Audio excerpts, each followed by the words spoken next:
Misery is one of Stephen King's most famous stories, most celebrated novels that he's written, and an Academy Award-winning film. Well, the storyline is basically a two-character story.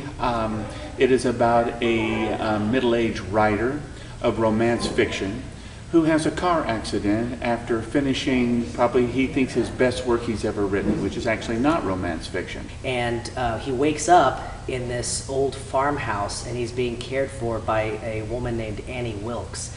Basically, Annie lives in a farmhouse out in the middle of nowhere, and she stumbles across Paul Sheldon, who's played by George Cron, and takes him in, and he's an author, and she's his self-proclaimed #1 fan, and she basically holds him hostage. And he soon comes to realize that there's something much darker and more disturbing going on inside Annie's head.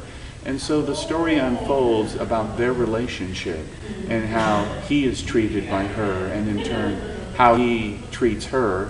And there is a bit of extreme conflict between the two characters that are resolved in quite a violent and ugly way.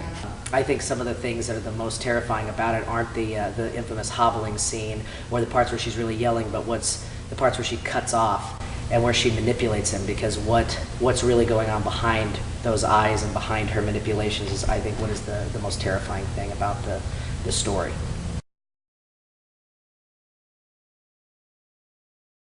My character is Paul Sheldon. He is a writer. I happen to think in some ways, I think Stephen King, who wrote the original novel, in some ways I think the writer is supposed to be him. It's an interesting fact that I know he went through such pain in real life with his accident that I can't help but think about him when I'm portraying this character. George Cron is playing Paul Sheldon. George is my acting mentor.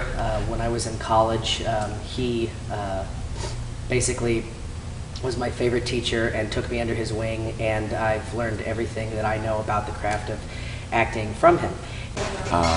I find working with Nathan to be quite inspirational. I'm very proud of him as a student and very honored to work with him because I respect his artistic integrity a great deal. And we've worked together on many projects as co-producers, and as him directing me as an actor, and as co-writers in projects, and this is the first time that we've actually had a chance to work with me directing him, and that has been a very rewarding experience. It's a little nerve-wracking, you know, going the student, you know, teaching the teacher.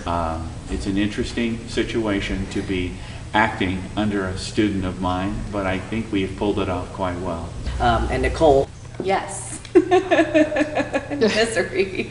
I knew her as Trumbull, but now Nicole Harrell was a fellow college student of mine and a fellow student of George's, and we kind of both grew up in the theater in college under George's tutelage, and she has come back to Springfield. And when I knew that I was going to be doing this, we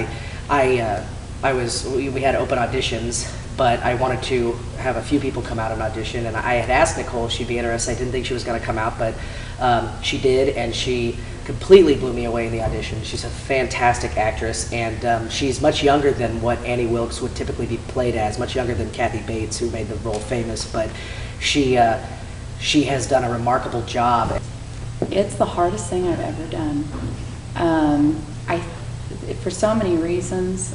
For one, you get so many people say, "You're playing Kathy Bates." And I've seen the movie, and I saw the movie years ago, and I made myself not see it again just because I was afraid. I admired what she did so much that I would try to do what she did, and I knew that I would fall flat if I tried to do that. Really pushed herself very, very hard, and worked very hard to come up with a very three-dimensional character who's very desperate to get what she wants. And that's the key, I think, to this play, is that you're not playing Annie crazy. You're playing a very desperate person at their wits' end, just trying to get what she wants. She's so complex, and you want to hate her, but I love her at the same time.